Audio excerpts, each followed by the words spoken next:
What is cash flow? Why is it important? Who even cares? But what do these words actually mean? Let's define it. That's what today's video is all about. You've heard cash flow used all the time in business and real estate investment, but what is cash flow? Why is it important? So when it comes to cash flow, there's really three different types of cash flow that we're talking about. Number one, we're talking about operational cash flow with a business, with an investment. We've got investing cash flow, and then we've got financing cash flow. So there's three types of cash flow, but let's just define it exactly what it is.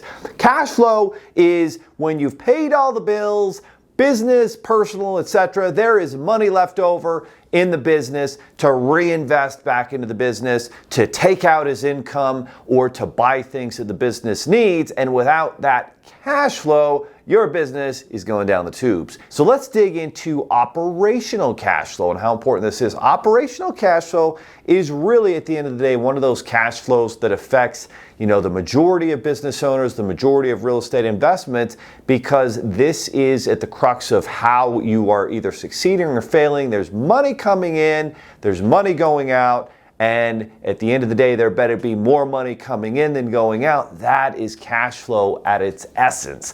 So let's dive into this. Operationally, when we talk about cash flow, we talk about income and expenses. The odd thing is, with operations, you can actually generate a net profit in your business and be cash flow negative for the month. How can this happen, Leo? That's crazy. Well, let me give you an example. Let's say you've got, maybe $100,000 in income that comes into the business, and let's say you've got $85,000 in expenses. So money in, money out in expenses, that's operationally a net profit of 15%. Booyah, yes, you're winning. $15,000 in net profit. Seems like you should be in really, really good shape, except you needed this new piece of equipment, and the new piece of equipment cost $25,000. And so what you did was you bought the equipment, cash $25,000. Now all of a sudden that $15,000 profit you had, yeah, it's profitable. It's on paper, money's in, money's out, but you took an extra $25,000 to buy a piece of equipment, and that piece of equipment isn't actually an expense, that's an investment. And so you invested your cash flow into that piece of equipment because it's going to make you money over the long run. But that leads us into the second piece of cash flow, which is cash flow investment.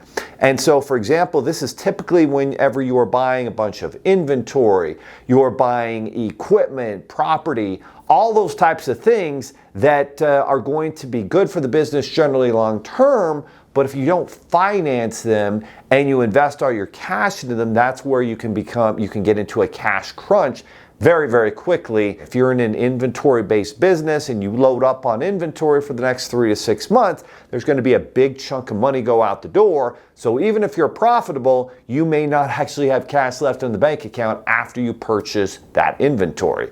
So we've talked about operational cash flow. That's your basic income and expenses, but it doesn't take into account investments like buying inventory, equipment, commercial real estate, etc. And then the third type of cash flow is financing cash flow. And this is super interesting, right? Because you can, let's take that same equipment example, right? Operationally, we had a $15,000 net profit, so we're looking pretty good.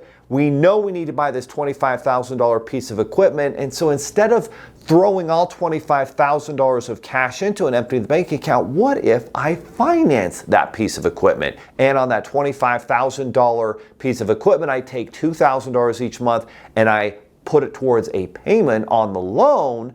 Now I'm still in a good cash flow situation. Sometimes you get financing in the form of actual cash, where you might be break even for the month, but you've got a great marketing campaign for the next 3 months, and you take out a $25,000 business line of credit or loan, and you put it towards that marketing, and now you can grow that business, grow that net profit. And that, my friends, is how cash flow works. All these things break down into what's called a cash flow statement. Most of us have no idea how it works, but now we do. You've got the operational cash flow, you've got investing cash flow, and you've got financing cash flow, all simplified. The bottom line is this: whatever your cash balance is at the beginning of the month, by the end of the month, it better be higher.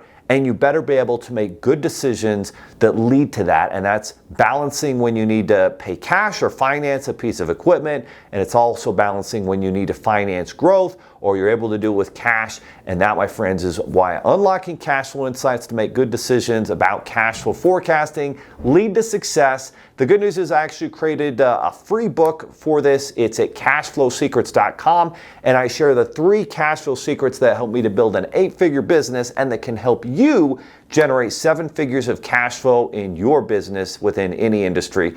So check that out, and we'll keep on talking about cash flow because cash flow is king, and at the end of the day, it sets you free as an entrepreneur.